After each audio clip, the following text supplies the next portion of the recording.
اعوذ باللہ من الشیطان الرجیم بسم اللہ الرحمن الرحیم الحمد للہ الذی ہدانا لہذا وما كنا لنهتدي لولا ان هدانا الله لقد جاءت رسل ربنا بالحق ثم الصلاة والسلام والتحية والإكرام على الرسول المسدد والمصطفى الأمجد والمحمود الأحمد حبيب إله العالمين أبي القاسم محمد اللهم صل على محمد وآل محمد وعجل فرجهم وعلى أهل بيته الطيبين الطاهرين المعصومين المظلومين لا سيما على بقية الله في الأرضين وحجته على العالمين روحي وأرواح العالمين لتراب مقدمه الفداء ولعنة الدائمة الباقية على أعدائهم أجمعين من الأزل إلى قيام يوم الدين أما بعد فقد قال الله تبارك وتعالى في محكم كتابه الحكيم والفرقانه المجيد وقوله الحق بسم الله الرحمن الرحيم يريدون ليطفئوا نور الله بأفواههم والله متم نوره ولو كره الكافرون صدق الله العلي العظيم۔ سورہ مبارکہ صف کی آیت نمبر 8 میں نے آپ کے سامنے تلاوت کی۔ پروردگار متعال ان آیات میں ارشاد فرما رہا ہے یریدون لیطفئوا نور اللہ بافواہہم، یہ جو اللہ کے دشمن ہیں، جو مخالفین ہیں، ان کا ارادہ یہ ہے، وہ یہ چاہتے ہیں کہ اللہ کے نور کو اپنے منہ کی پھونکوں سے بجھا دیں۔ یہ چاہتے ہیں کہ اللہ کے نور کو بجھا دیں۔ واللہ متم نورہ، لیکن پروردگار کا ارادہ یہ ہے کہ وہ اپنے نور کو پورا کر کے رہے گا، اسے تمام کر کے رہے گا۔ ولو کرہ الکافرون، چاہے کافروں پر یہ بات کتنی ہی ناگوار کیوں نہ گزرے۔ اب امام موسیٰ کاظم علیہ السلام سے جب کسی نے پوچھا کہ مولا یہ بتائیے کہ اس آیت میں اللہ کے نور سے مراد کیا ہے، یہ اللہ کا نور کون سا ہے جسے مخالفین اور دشمنان اہل بیت بجھانا چاہتے ہیں، جو منافقین ہیں، جو کافرین ہیں، جو مشرکین ہیں، ان کا ارادہ یہ ہے کہ اللہ کے نور کو بجھا دیں، جبکہ اللہ اسے تمام کرنا چاہتا ہے۔ تو ساتویں امام نے فرمایا کہ یہاں اللہ کے نور سے مراد ہم ائمہ اہل بیت علیہم السلام کی ولایت اور امامت ہے، جسے پروردگار متعال ہماری ذریت میں آنے والے 12ویں امام مہدی صاحب الزمان علیہ الصلوۃ والسلام کے ذریعے سے پورا کرنے والا ہے۔ تو یہ قانون ہے، یہ ایک دستور ہے، جو اصول پروردگار نے اس آیت میں بیان کر دیا، وہ یہ کہ ائمہ اہل بیت علیہم السلام کے نور کو پروردگار متعال ہر صورت میں تمام کرنے والا ہے، اس کی حفاظت کرنے والا ہے، جس کا ایک مصداق اور مثال ہمیں کربلا کے واقعے میں نظر آئی کہ امام زین العابدین علیہ السلام کو پروردگار نے محفوظ فرمایا اور دشمنوں کے شر سے نجات عطا فرمائی۔ کوئی ایسا زمانہ، کوئی ایسا وقت نہیں ہوگا کہ جس میں زمین حجت الہی سے اور امام وقت سے خالی ہو جائے، لہذا پروردگار نے کربلا کے میدان میں چوتھے امام کی حفاظت فرمائی، اور اب چوتھے امام کے سامنے واقعہ کربلا کے بعد، اپنے بابا کی شہادت کے بعد، جو اہم ترین ذمہ داری تھی جو ان کے کاندھوں پر آئی، وہ یہ ہے کہ ایک طرف تو انہیں اپنے بابا کے مشن کو آگے بڑھانا تھا،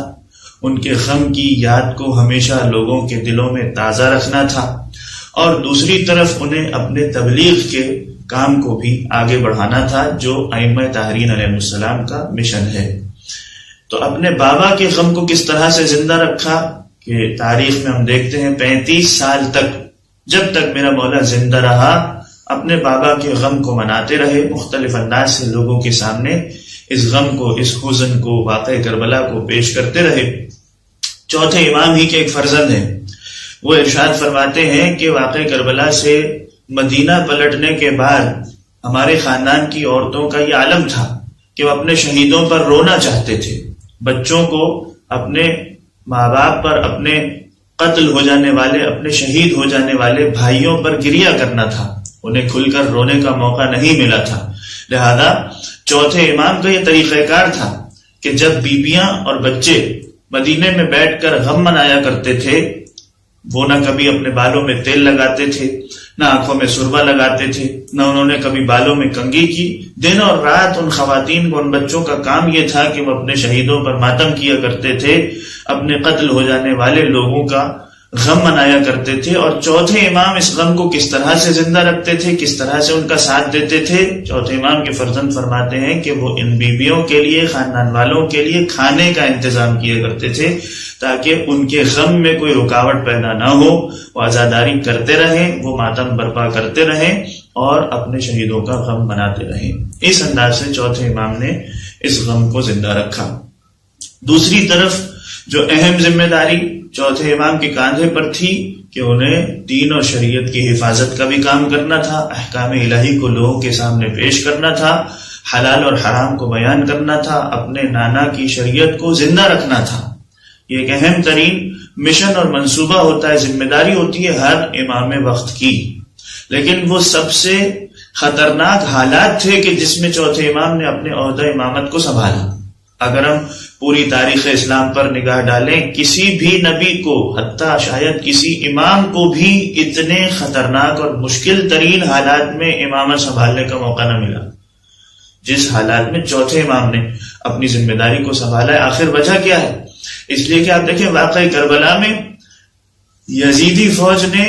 امام حسین علیہ السلام کو اور ان کے ساتھ جتنے جانثار اور قریبی اصحاب تھے، جو وفادار تھے، جو ان کی حمایت کرنے والے تھے، جو صحیح معرفت رکھنے والے تھے، ان سب کو تو یزید نے قتل کروا دیا، سب شہید ہو گئے۔ اب جب واقعہ کربلا کے بعد چوتھے امام مدینے پلٹ کر آئے ہیں تو ایک طرح سے تنہائی کا عالم ہے، کوئی بھی امام کے قریب آنے کو تیار نہیں ہے، کوئی ان سے گفتگو کرنے، ان سے بات سننے کو تیار نہیں۔ چھٹے امام امام جعفر صادق علیہ السلام کی ایک روایت ہے، چھٹے امام فرماتے ہیں ارتد الناس بعد الحسین علیہ السلام، امام حسین علیہ السلام کے اس دنیا سے رخصت ہو جانے کے بعد تقریباً تمام لوگ ہی مرتد ہو گئے تھے، سب کے سب دین سے خارج ہو گئے تھے، کوئی دین پر عمل کرنے والا، دین کی بات سننے والا نہیں تھا۔ چھٹے امام فرماتے ہیں وہ تو چوتھے امام کی تبلیغ کا نتیجہ تھا، وہ تو امام زین العابدین علیہ السلام کی محنتوں کا ثمرہ تھا کہ پھر آہستہ آہستہ لوگ دین اور شریعت کی طرف آنے لگے اور دین میں داخل ہونے لگے۔ تو اس وقت امام تنہائی کا شکار تھے۔ ہاں، لوگ امام کے پاس تسلی دینے آتے تھے، اپنے بابا کا غم منانے کے لیے آتے تھے، ان سے واقعہ کربلا کو سنا کرتے تھے، وہ روتے تھے، آنسو بہاتے تھے، لیکن یہ انسانی فطرت ہے کہ اگر کسی کو پتہ چل جائے کہ فلاں شخص اس وقت خطرے میں ہے، اس پر جاسوسی ہو رہی ہے، حاکم وقت کے نمائندے، مختلف کارندے اسے اپنی نگرانی میں، اپنی نگاہوں میں رکھے ہوئے، کبھی بھی اس پر حملہ ہو سکتا ہے، اس کی جان کو خطرہ ہے، تو دوسرا انسان کبھی بھی اس کے قریب نہیں جائے گا کہ اگر اس پر حملہ ہوا، اس کو قتل کرنے کی کوشش کی گئی اور میں اس کے ساتھ ساتھ ہوا تو میں بھی اس کی لپیٹ میں آ جاؤں گا، مجھے بھی قتل کر دیا جائے گا، مجھ پر بھی حملہ ہو جائے گا۔ لہذا لوگ امام کے پاس کربلا کے واقعے کو سننے کے لیے آتے تھے، اس ظلم اور مصائب کو سنتے تھے، روتے تھے، گریہ کرتے تھے، لیکن تبلیغ میں، دین کی باتیں سننے میں، شریعت کے احکام سننے میں کوئی بھی امام کے پاس آنے کو تیار نہیں تھا۔ لہذا ایسے موقع پر چوتھے امام نے بھی لوگوں سے کنارہ کشی اختیار کی، امام ان لوگوں سے دور ہو گئے۔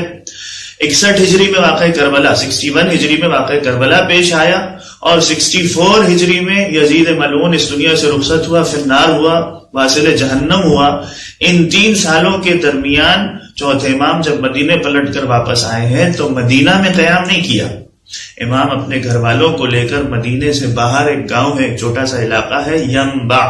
یہ نون بے عین، ینبع نامی چھوٹے سے گاؤں دیہات کے اندر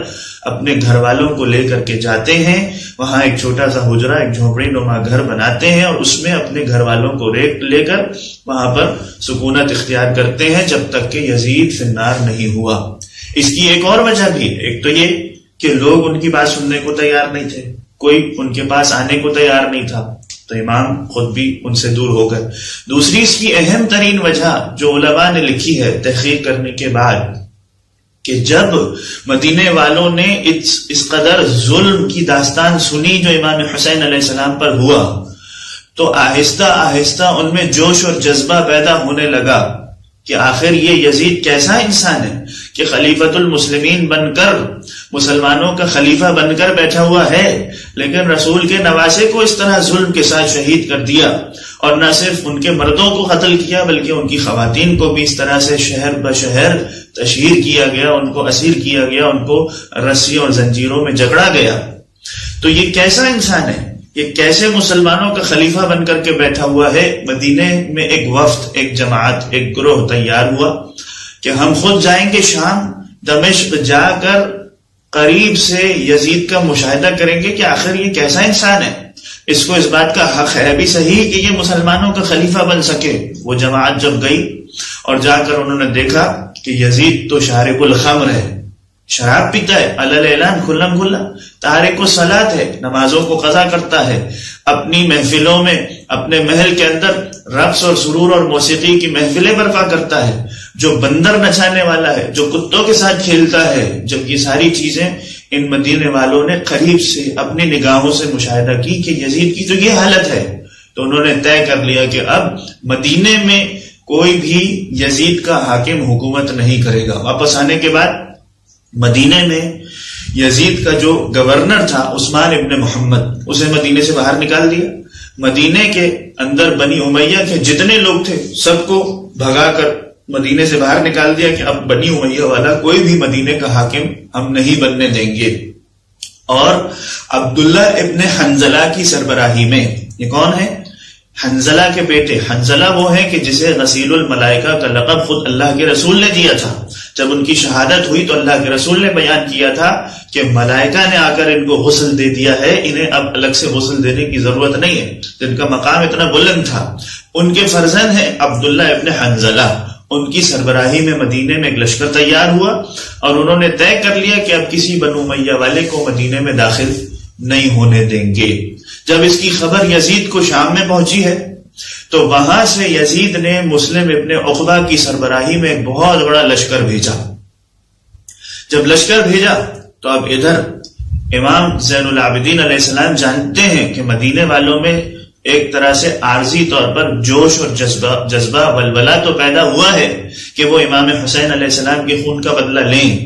بنو امیہ والوں کو ان کے ظلم کا مزہ چکھائیں، لیکن اندر سے وہ کھوکھلے ہیں، ابھی ان میں وہ دین اور وہ معرفت نہیں ہے، ان میں وہ قوت نہیں ہے کہ وہ یزید کے اتنے بڑے لشکر کا مقابلہ کر سکیں۔ تو امام سجاد علیہ السلام اس وجہ سے بھی مدینے سے باہر چلے گئے کہ اگر مسلمانوں کو کوئی لشکر بنتا ہے، وہ قیام کرتے ہیں، یزید کے خلاف اقدام کرنا چاہتے ہیں، تو یزید کو یہ بتایا جا سکے کہ ان کے قیام میں امام سجاد علیہ السلام کا کوئی حصہ نہیں ہے،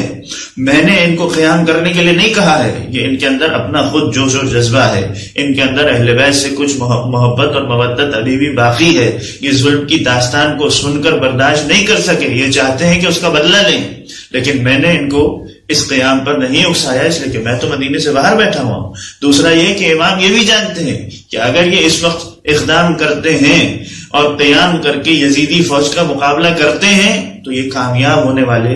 نہیں ہیں، اس میں نقصان ہوگا، اس میں بہت سارے مسلمان قتل ہو جائیں گے، لہذا امام نے اس سے کنارہ کشی اختیار کی اور مدینے سے باہر جا کر اپنے گھر والوں کے ساتھ ینبع نامی علاقے میں قیام کیا۔ لیکن امام کے کاندھوں پر یہ ذمہ داری بہرحال تھی کہ انہیں دین اور شریعت کو پھیلانا ہے، تبلیغ کی ذمہ داری کو ادا کرنا ہے، احکام شریعت لوگوں تک پہنچانے ہیں۔ اب یہ ذمہ داری مولا نے کس طرح سے انجام دی؟ اصل بات یہ ہے جو میں آج آپ کی خدمت میں پیش کرنا چاہتا ہوں کہ مولا نے شہادت امام حسین علیہ السلام کے بعد کس طرح سے تبلیغ دین کا کام کیا۔ اب دیکھیے، اگر امام سجاد علیہ السلام بھی اپنے دادا مولا علی کی طرح سے خطبات دیتے، ہمارے پاس نہج البلاغہ ایک پوری کتاب ہے جس کے اندر مولا کے خطبات کو جمع کیا گیا، مولا نے ممبر سے خطبے دیے ہیں، سلونی کا دعویٰ کیا، لوگوں کو ان کے سوالات کے جوابات دیے۔ اگر امام سجاد علیہ السلام بھی لوگوں میں اسی طرح خطبات دیتے یا یہ اعلان کر دیتے کہ میں آج سے ایک مدرسہ کھول رہا ہوں، جس کو بھی تعلیمات دین چاہیے، جن کو حدیث رسول سننا ہے، وہ میرے پاس آ جائے، میرے پاس اپنا داخلہ کروا دے، میں اسے علم دین سکھاؤں گا، تو ہوتا کیا؟ اولاً تو یہ کہ لوگ اس طرح سے ابھی ذہنی طور پر تعلیمات دین کو سیکھنے سمجھنے کے لیے تیار نہیں ہیں، وہ امام سے دور ہیں، امام کی بات ہی نہیں سننا چاہتے، اس لیے کہ ان کو ڈر ہے کہ ہم پر حملہ نہ ہو جائے۔ دوسری بات یہ کہ خود امام کی جان کو بھی خطرہ ہے. اگر علل اعلان امام اس طرح سے تبلیغ شروع کر دیں گے، خطبات دینا شروع کر دیں گے، تو یزید اور اس کے لشکر والے تو یہ چاہتے ہی نہیں ہے کہ دین اسلام کو پھیلایا جائے. اسی کی خاطر تو امام حسین علیہ السلام کو شہید کیا. اتنا بڑا ظلم اس نے واقع کربلا میں کیا، تو اس کے لیے کوئی مشکل بات نہیں تھی کہ جس طرح امام حسین کو شہید کیا اسی طرح امام سجاد علیہ السلام کو بھی قتل کر دیتے. اب کون سا ایسا طریقہ ہو،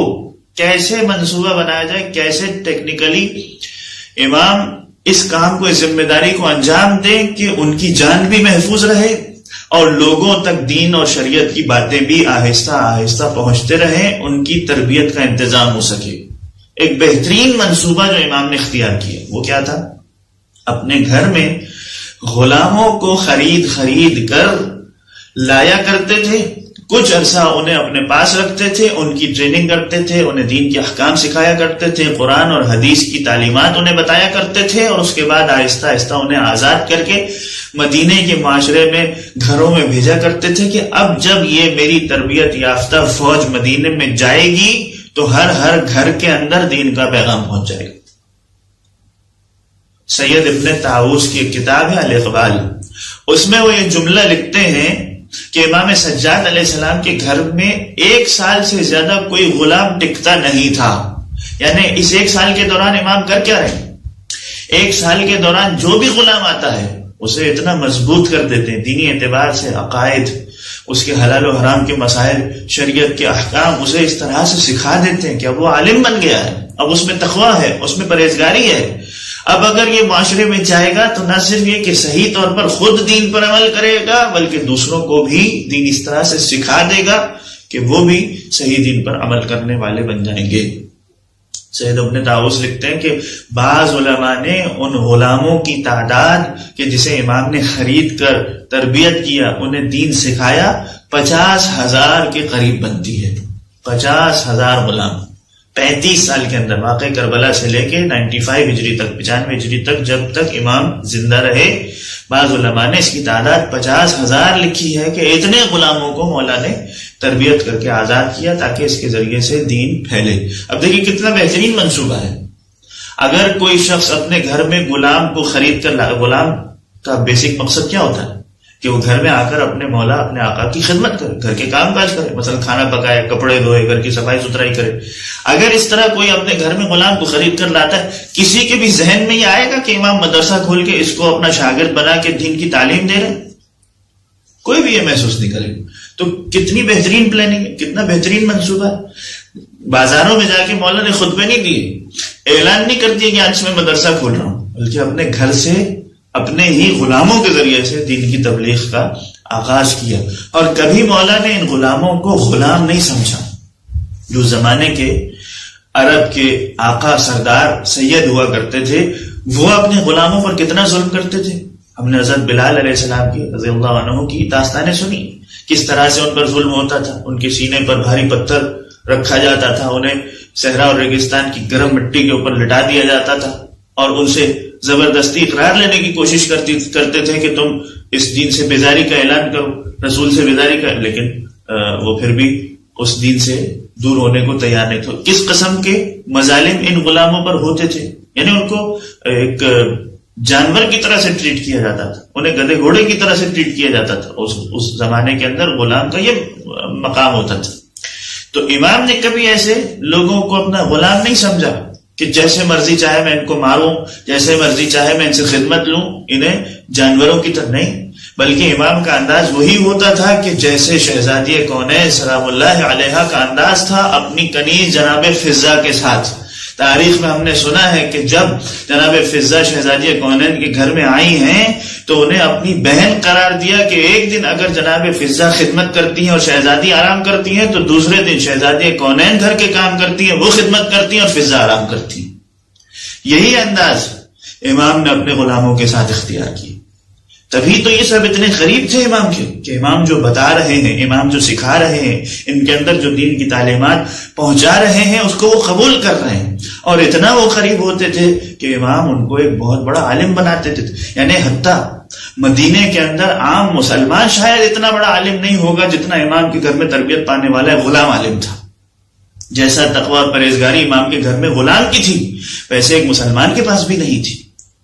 اس حوالے سے ایک روایت ہے کہ جسے سعید ابن مسیب، وہ بھی امام ہی کے شاگردوں میں سے ہیں، وہ بیان کرتے ہیں، شیخ عباس قمی نے اپنی کتاب منتہی الاعمال میں اس روایت کو لکھا ہے کہ ایک مرتبہ مدینے میں قحط پڑ گیا۔ قحط کا مطلب یہ کہ بارش نہیں ہو رہی اور پانی کی کمی کی وجہ سے لوگ بڑے پریشان ہیں، جانور ہلاک ہو رہے ہیں،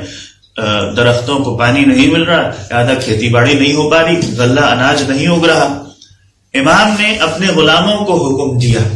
دیکھیے خود یہ بھی ایک انداز ہے کہ امام معاشرے میں یہ بات پہنچانا چاہتے ہیں کہ میں خود آ کر بارش کی دعا نہیں کر رہا ہوں، میرے غلاموں کو دیکھو کہ اگر یہ آتے ہیں اور بارش کے لیے دعا کرتے ہیں تو بارش نازل ہو جاتی ہے۔ جب ان کے غلاموں کا یہ عالم ہے کہ پروردگار ان کی دعاؤں کو اس طرح سے قبول کرتا ہے کہ ادھر وہ ہاتھ کو اٹھاتے ہیں اور بارش نازل ہو جاتی ہے، تو ان کے آقا سید سجاد کا عالم کیا ہوگا۔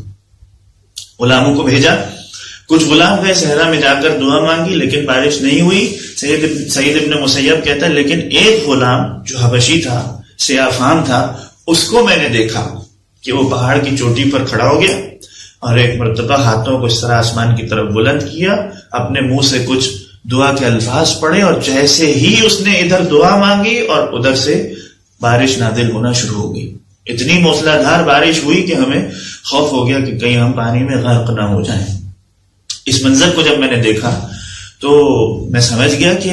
یہ کوئی خاص قسم کا غلام ہے کہ جس کی دعا میں اتنا اثر ہے۔ ادھر اس نے دعا کی اور آسمان سے بارش نازل ہو گئی۔ میں اس کے تعاقب میں گیا، اس کے پیچھے پیچھے چلا کہ یہ جاتا کہاں، یہ ہے کون شخص۔ جب میں اس کے پیچھے پیچھے چلا تو میں نے دیکھا کہ وہ آہستہ آہستہ چلتے ہوئے اس گھر میں داخل ہوا جو مدینے میں امام سجاد علیہ السلام کا گھر تھا۔ میں سمجھ گیا کہ یہ چوتھے امام کا غلام۔ میں آیا امام کے پاس اور کہا مولا میں آپ کے غلاموں میں سے غلام کو خریدنا چاہتا ہوں۔ امام نے کہا بھائی تم ہمارے دوست ہو، ہمارے شاگردوں میں سے ہو، تمہیں غلام خریدنے کی کیا ضرورت ہے، جو غلام چاہیے وہ لے جاؤ۔ امام نے اپنے سارے غلاموں کو کہا بھائی ادھر کھڑے ہو جاؤ لائن سے، اور یہ تم میں سے جس کو بھی انتخاب کرے آج سے میں اسے سعید ابن مسیب کی غلامی میں دیتا ہوں، اس کے ساتھ چلے جاؤ۔ سعید ابن مسیب نے ایک ایک غلام کو دیکھا، سب کے چہرے کو دیکھتے جا رہے، لیکن اس نے کہا اے مولا یہ غلام مجھے نہیں چاہیے، ان کے علاوہ بھی کوئی غلام ہے آپ کے پاس، میں اس غلام کو خریدنا چاہتا ہوں۔ مولا نے کہا ایک غلام اور ہے جو حبشی ہے، سیاہ فام ہے، وہ شاید اپنے کسی کام میں ہو۔ امام نے اس کو بلایا، کہا ہاں یہ وہ پہچان گیا، یہ وہ غلام ہے کہ جس کو میں نے پہاڑ کی چوٹی پر دیکھا تھا، جب دعا کی تھی تو فوراً اس کی دعا قبول ہو۔ مولا سے کہا مولا اس غلام کو میں خرید۔ مولا نے کہا نہیں ایسے ہی لے جاؤ، اور اس غلام کی طرف دیکھ کر چوتھے امام نے کہا کہ آج سے میں تمہیں اس کی غلامی میں دیتا ہوں، یہ تمہیں اپنے پاس رکھنا چاہتا ہے۔ اب آپ دیکھیے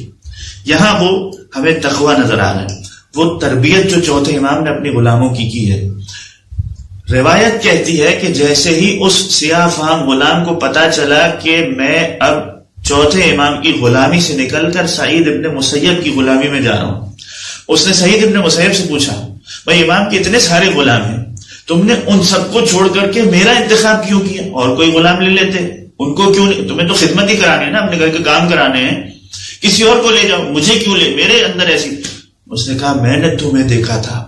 کہ تم پہاڑ کی چوٹی پر کھڑے ہو کر دعا کر رہے تھے، اور تمہاری دعا میں تم مستجاب الدعوات ہو، تمہاری دعا میں اتنا اثر ہے فوراً بارش ہو جاتی ہے، اس لیے میں تمہیں اپنے ساتھ لے جاؤں۔ اب جیسے ہی اس شخص کو، اس غلام کو پتا چلا کہ اس دعا کی قبولیت کی وجہ سے یہ مجھے اپنے ساتھ لے جانا چاہتا ہے، اگر ہم اور آپ ہوتے تو کیسا سینہ چوڑا ہو جاتا کہ ہاں بھائی میں مستجاب الدعوات ہوں، میری دعا میں اتنا اثر ہے۔ اور انسان بعض اوقات تکبر میں آ جاتا ہے، غرور اور فخر کا اظہار کرنے لگتا ہے، اور اس صفت کو، اس خصوصیت کو ہو سکتا ہے کہ کوئی شخص اپنی دنیاوی مقاصد اور غرض حاصل کرنے کے لیے بھی استعمال کرے، کہ خدا سے دعا کرے اور اس کے لیے درہم اور دینار نازل ہو جائے، کوئی منصب اور عہدہ حاصل کرنا ہے وہ اسے حاصل ہو جائے، دشمن سے پناہ حاصل کرنی ہے وہ اسے، لیکن اس شخص نے فوراً اپنے ہاتھوں کو اٹھایا۔ اسی وقت امام بھی موجود ہیں، سعید ابن مسیب بھی موجود ہے۔ جیسے اس کو پتا چلا کہ میں سعید ابن مسیب کے ساتھ جا رہا ہوں فقط اس وجہ سے کہ میری دعاؤں میں اتنا اثر ہے کہ پروردگار میری دعا کو قبول کرتا ہے، ایک مرتبہ پھر ہاتھ کو اٹھایا، کہا اے باری الہ، آج تک وہ راز جو صرف میرے اور تیرے درمیان تھا کہ کوئی نہیں جانتا تھا میری دعاؤں میں اتنا اثر ہے، کہ میری دعا فوراً تو قبول کر لیتا ہے. آج میرا یہ راز فاش ہو گیا, اس کو پتہ چل گیا ہے کہ میری دعاؤں میں اتنا اثر ہے, اور اس کی خاطر یہ مجھے اپنے ساتھ لے جانا چاہتا ہے. تو اے پروردگار, اب میں نہیں چاہتا کہ میں اس صفت کی وجہ سے کسی اور کے پاس جاؤں, تو مجھے اپنی بارگاہ میں اٹھا لے. یہاں اس نے یہ دعا کی اور ویسے ہی وہ شخص لڑکھڑا کر زمین پر گر پڑا اور خدا کی بارگاہ میں پہنچ گئے. یعنی انسان اندازہ کرے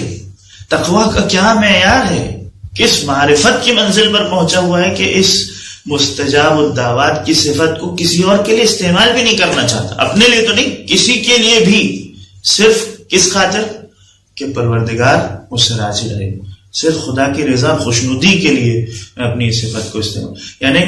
یہ وہ تربیت ہے جو چوتھے امام نے اپنے شاگردوں میں کی ہے. یہی وجہ ہے کہ نہ صرف وہ حدیث کی تعلیم دے رہے ہیں, دعاؤں کا سہارا لے رہے ہیں, لوگوں سے بات نہیں ہو رہی,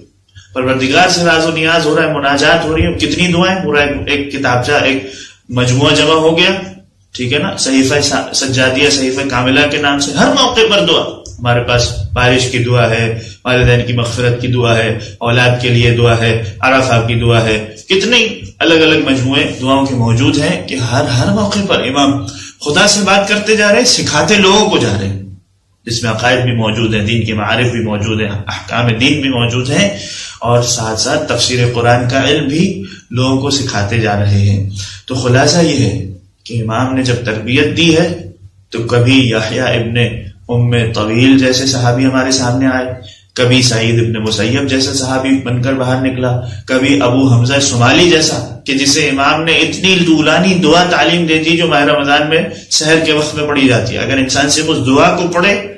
تو انسان ہل کے رہ جاتا. کیسے کیسے مطالب امام نے ایسے شخص کو, اپنے شاگرد کو عطا فرمایا اس دعا کے اندر. ابو خالد کابلی کہ جس کی امام نے تربیت کی اور اس کے بعد پھر وہ اپنے شہر واپس جاتا ہے, یہ سارے طالب علم ہیں, یہ سارے وہ شاگرد ہیں کہ جن کی تربیت امام نے کی ہے اور اس کے ذریعے سے واقع کربلا کے بعد دین کو زندہ کیا ہے. بس ایک آخری بات کہوں کہ 5ویں اور 6ٹھے امام کو جس طرح سے دین پہنچانے کا موقع ملا کہ 6ٹھے امام جب اپنے شاگردوں کے درمیان بیٹھتے تھے اور انہیں درس دیتے تھے تو ایک وقت میں 4000 طالب علم اور شاگرد ان کے ساتھ موجود ہوتے تھے. یہ موقع کس نے فراہم کیا, یہ زمینہ کس نے بنا کر کے دیا, یہ بیس کس نے بنا کر کے دی کہ پھر آگے اتنے سارے شاگرد ہوں کہ امام کو تبلیغ کرنا آسان ہو جائے؟ یہ موقع چوتھے امام نے فراہم کی, امام نے بنیاد ڈالی. اگر چوتھے امام کی زحمتیں نہ ہوتی تو آگے 5ویں اور 6ٹھے امام یہ کام آرام سے نہیں کر سکتے تھے. بس عزیزوں, چوتھے امام اپنے اس مشن میں آگے بڑھتے رہے, جبکہ تقیہ کا دور ہے, اپنی جان کی بھی حفاظت کرنی ہے, اپنے آپ کو بھی بچانا ہے. عبد الملک ابن مروان کا جب دور آیا, حکم دیا کہ چوتھے امام کو گرفتار کر کے شام بھیجا جائے. ایک مرتبہ پھر امام کے گلے میں توق ڈالا گیا,